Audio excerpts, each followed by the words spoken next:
exercise, right? And really get into the actual mechanics of the D9, right? Because when you get into it, then you start to say, man, Raw, this makes sense because it's not a relationship chart. It's a spiritual chart that happens to be an addition of or connected to trying to live out a life that is truly going to treat that other party or other person as if they are the vehicle of God. Because that's the person that knows you better than your mama. She knows when, yeah, your mama taught you to wipe your butt, but you got dusty drawers. She washed, she's seen it, right? Right. She knows, right? You don't clean up after yourself. You're a slob or you're disorganized. She knows everything. She's the vehicle which through which the eye sees, and she's gonna tell you about it. He's gonna say, "Hey, sis, you've been doing this, that, and the other. Let's try to curb that." And you know what we do as children that think we're adults? We start mouthing off. Right. And every time I look up, you telling me something, and now I got to see. And you ain't my the whole what's the adage? You ain't my You ain't mama. mind. You ain't my daddy, right? Well, guess what? The ninth house is the house of what? The father. That. Yep. See, that's when you begin to understand. Oh, you're right. It is the house of the father. So if you're not willing to take the father's advice, and your father is the person that gives you the best concentrated information that get you to slingshot you like Sagittarius is to shoot you to the moon, then don't deal with a mate. Don't Right. deal with us. Leave it alone. Stick to the D7. Stick to having babies. Shout out to that. Because you're damaging the fabric. You're damaging the fabric of society. You're damaging the thread. And when the one little thread you had those sweaters, you pull the thread, and the whole thing. Unravels. Every time you jump to a new mate and another mate, and before long you got a turtleneck, right? With with A no headband. a head. You got a headband, but you started off with a sweater. Right. That's the damage that you do if you don't have spiritual development and trying to put yourself into a spiritual context through another person. Maybe we should call it the chart of a spiritual context through another person. That'd be a better statement for it. Because that's the only way you're gonna get to the D9 and think about it. When people do get serious about marriage, their lives do change for the better, for the most part. That's why it's called fortune. When you become spiritual adept and you control your appetites, you save money, don't you? You're not in the club being bludgeoned, right? Bludgeons. You're not in the right in the line of eating just any and everything. So your health becomes better. If your health becomes better, your brain, you think differently. See, Right. spiritual That's life. Go that's ahead. that's an important point because a lot of times people when they're looking at astrology, it's like a you're looking at it like formulaic versus like why. You understand Right. why does this happen? Like okay, yeah, you know this planet in this house, this lord in that house generates this. Why? You understand what I'm saying? It's not just just these little putting pieces together and just it's in a context. There's a reason why that particular thing is like that or Exactly. whatnot Cause and that you can effect. tie to real life. Right. It's cause and effect. Every effect has its cause, right? We can see the cause and effects. And we see the ultimate cause by looking at your Atma Karaka. And we put it in the D9 to look at your Karakamsha and see the spiritual plan for the life. Like I'll tell you mine. Mine is Mars. I don't have to tell you everything to tell you a little bit because a little bit goes a long way in this science, Mm-hmm. right? Mine is Mars. My Atma Karaka is Mars. What does that mean? Right? It's as a young man, my temper was a force to be reckoned with. Right? From I would say 13 to 19, you didn't want to be in my company and cross me. It was a bad day, right? Especially in the later years. 21, 22, it really was on fleek. And then right when I hit my Jupiter Dasha, switched. I said, whoa, whoa, whoa, whoa, Mm. right? Something I've been doing something real wrong here. So I had to change. But the program changes when the life pattern changes, and you can begin to see. Oh, I've been really mean to people. I flashed out. I flashed on too many people. And then you calm it down. It changes. The nature of you changes. As the people that meet me now that know me back then, I'm not. They tell you he's not the same person. That's not the guy I know, and they're right. Mm-hmm. So when Mars is your Atma Karaka, it breeds anger, breeds resentment. It breeds animosity as your lesson plan. It breeds discipline as your lesson plan. It breeds having the ability to face adversity with a degree of decorum. You might say something that might do something, but I'm going to respond in a way that is dignified and controlled. Whereas before, you might be on the other end and some problems, right? So each one of these Atma Karakas has a spiritual plan. You see it in the context of the D9 and where the plan is adjusted, where the plan is capitulated, where the plan is hammered out. You see it especially from the fifth and the ninth from that particular placement. So we'll do another course. We'll do another course, another podcast on this, right? And we'll talk about some of those real kind of placements that you can begin to use for yourself. But let's look at some charts and really talk about some individuals. We got good old Yogananda here, right? And Yogananda, right?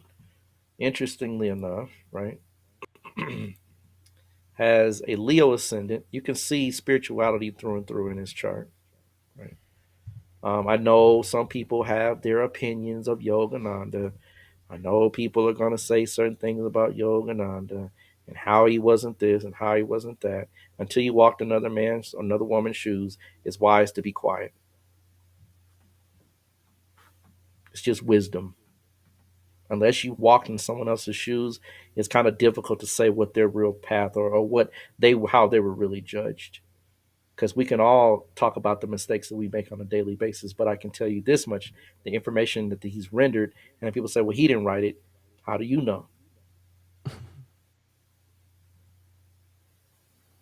People that are quick to judge others from the perspective of what they think they know usually need to look in the mirror.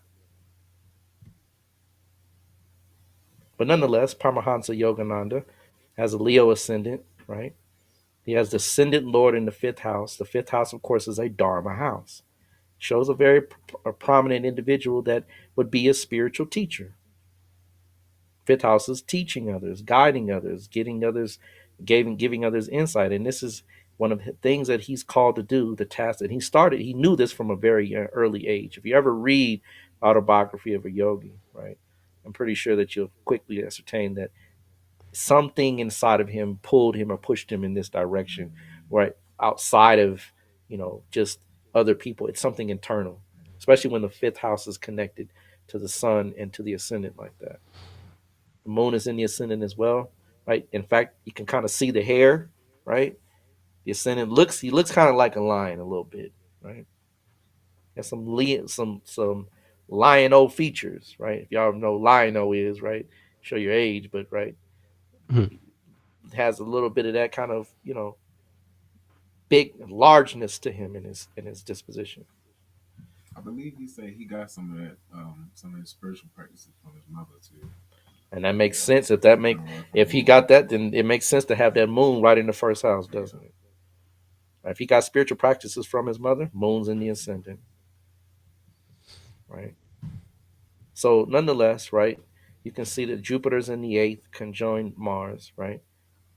Definitely someone that has an adept understanding of occult knowledge, and he talks about occult knowledge in his autobiography of a yogi oh yeah, a great deal. right? In fact, he kind of talks about astrology to a great degree, but he says that astrology can't control you, which he is right.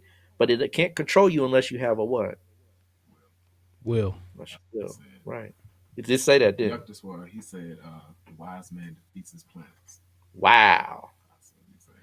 right? Yeah, That's heavy, right? The wise man defeats his planets, right?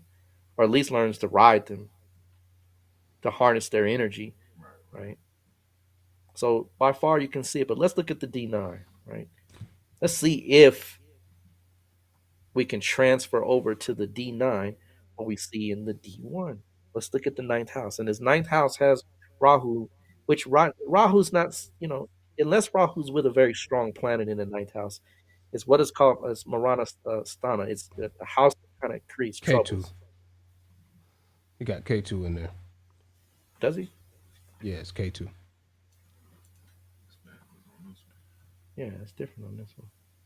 Oh, no, no, no. I'm talking about in the D1. I'm sorry. Oh, okay, Yeah, okay. yeah, yeah. Yeah, yeah. Wait a minute. Okay. Yeah, in the D1 he has Rahu in the ninth, which is a killer. It's a death house for Rahu in the sense, unless it's with a strong planet. Meaning, if it's with the Lord of the ninth in the ninth, then it becomes a very strong, powerful planet because it will cause you to catapult to higher levels, insatiably so, right? But if that's not the case, and Rahu's in the ninth, and of course, depending on the ninth Lord and how it's placed, and you see the ninth Lord in the D1 with Jupiter in its own sign, right? So it still gives them some positive outputs as far as the ninth house is concerned. But the D9 is Taurus ascendant. So the first house becomes the plan of spirituality that's made specifically for you and how you identify with your spirituality, how you identify with your spiritual growth and development. And guess what? Taurus exalts the moon, doesn't it? Right. Not only does Taurus exalt the moon, what do we see the ascendant, the swamsha, right? What do we see the ninth, the D9's Lord? Where do we see it? And we told you to look for Venus as the tell-all, didn't we? Right, That's Right. just a Sunday Lord, too. right. It's in the what? It's a 10. It's in 10th. the 10th with Jupiter. Right. And it's So close. These planets, I mean, yeah, it's Venus, Jupiter, and Sun are like less than a degree from each other. Almost. right, right. They're very close. So Venus, barely takes the lead here. So in that case, right, then we can begin to see that this particular individual has a very strong propensity, right, to deal in living a life that's as a spiritual what? Being Feature. Spiritual leader, right? Spiritual teacher, right? The ninth lord of the D1 is with the Swamsha or the is with the D9's ascendant lord, isn't it? That's a very strong placement for a spiritual leader, someone that identifies themselves as someone that is to guide others or to show others the path. Yes, the sun is debilitated. It is, right? Very much so. But that debilitation is very strongly canceled because the ruler of the sun, right, which is, right, Venus, is in a kindred from the moon. So that means that, and again, the sun is his ascendant lord in the D1. So a lot of his egotism, even though it was there for as Leo ascendant, it was checked and controlled by teachers, gurus, and guides. So again, right. this shows a very strong propensity. Almost put in a place of service in the D9. Absolutely, it was definitely a put in a place of service because leaders are nothing but servants. Hmm. Not only that, right? When we look at the Atma Karaka, right? When we look at the Atma Karaka, it's Venus, isn't it? Yep. And if you look at Venus, right, in the ninth from Venus is this debilitated sun, and the debilitated sun has its debilitation canceled. So that that what would consider to be kind of someone that is semi vacillating, or his whole life was put on display in a way that showed that he overcame those inner weaknesses. Remember, the D9 is to show what's in the ninth house of the D1. We are unfolding it, we're unpacking it, we're taking a microscope or magnifying glass and looking inside of the ninth house with Rahu sitting there. So this is how all of these things came to pass when you begin to understand this from an inner world perspective, right? There's other charts that we look at, the D20. We won't get into that so much, but the D20 is super strong as well in consideration to the ascendant.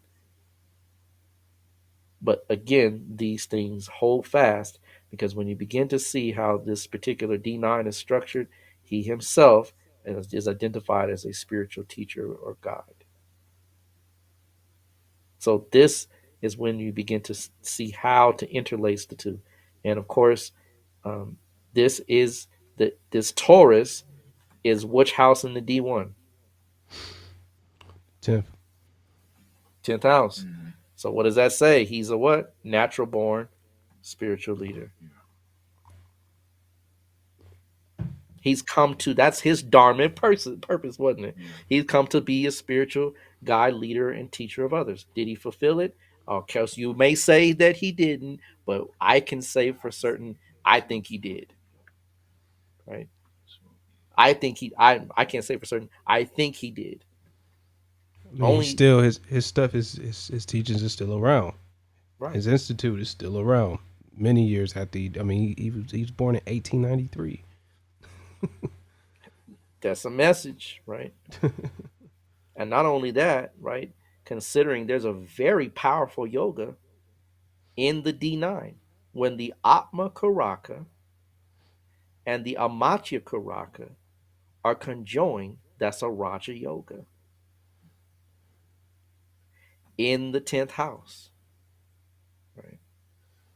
So this is a very powerful spiritual individual.